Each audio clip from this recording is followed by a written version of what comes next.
learning as much as possible through implementing your own assessment. I mean, not your own, but it's kind of academically proved set of assessments. So yeah, completely agree with you. All of the methodology makes sense. And this is one of the big advantages for IMI here in the region. If you choose to go with them, and guys, I do not represent IMI, I have no connections with them.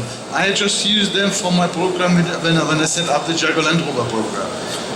But the nice thing is, they give you a package, a framework, minimum procedure manual basically, because they, when they say, okay, you have to be in an assessment center, these are our requirements. And then they say, okay, I have to have this, and then you go, okay, I have to create this. So they give you basically a project plan how to become an assessment center. They give you an assessment framework. They say, for example, in order for level 1 certification, you need 44 credit points. And then say 25 of those are general, they are must-have.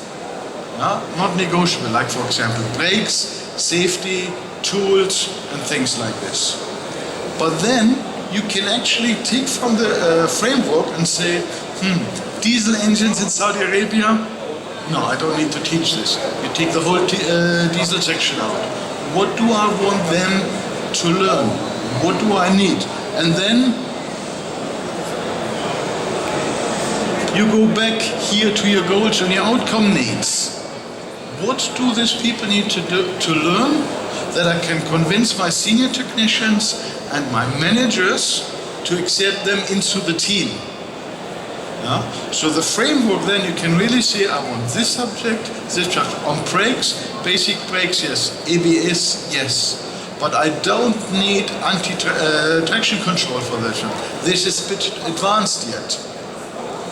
So I can really come up with a program with the different modules which really fits the goals what I want, but as well address the student population. Because these are people which are new in the business, you have to have them interested as well. And if you're technicians, there's taking an engine into pieces and putting it back together. This is one of the big goals. Nobody dreams about replacing brake pads. So as well you have to take in their aspirations, what they want to do, what are the glorified jobs in the workshops.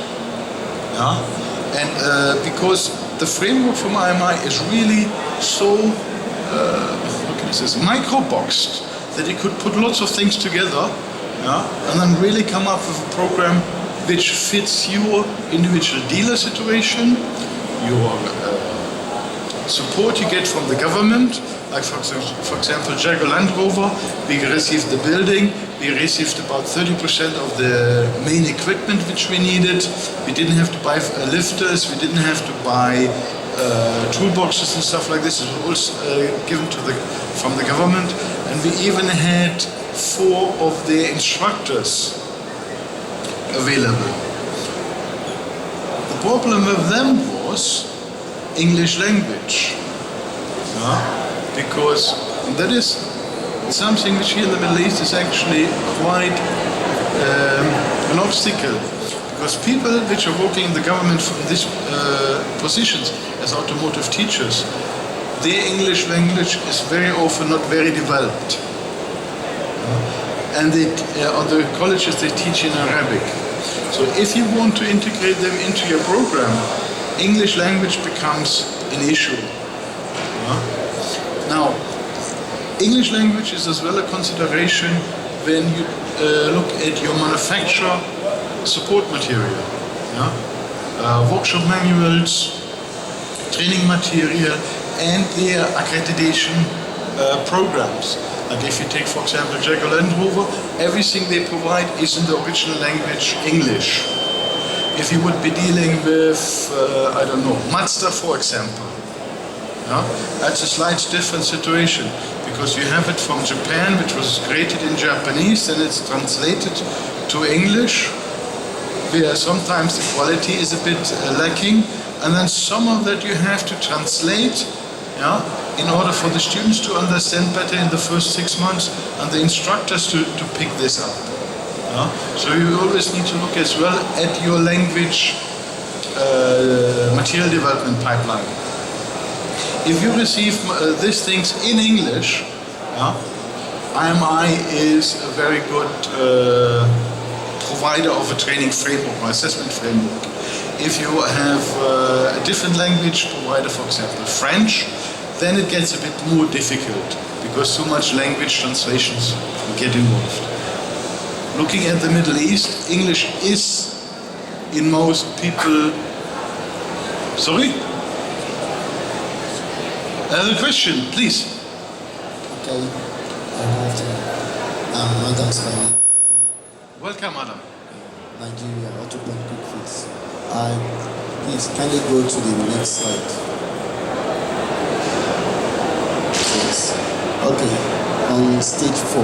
Yes. You as an assessor, what are the criteria that you bring for a development plan in a technical workshop? I'm sorry, I did not understand completely. I said, you as an assessor, what are the criteria that you line up for development plans for, say, an automobile company? Okay. Here the development plan is focusing on the assessor, how he can become better. And an assessor always has to have 2 qualifications. One is a subject matter expert. That means I can only assess subjects I know about. Yeah? And like I, for example, once upon a time I was a BMW master technician. Yeah? That means technical subjects I can assess. Yeah? So number 1, I need my technical qualification, and then I need my assessor qualification. And when we're talking about development plans for the assessor, it means number 1, making myself a better assessor.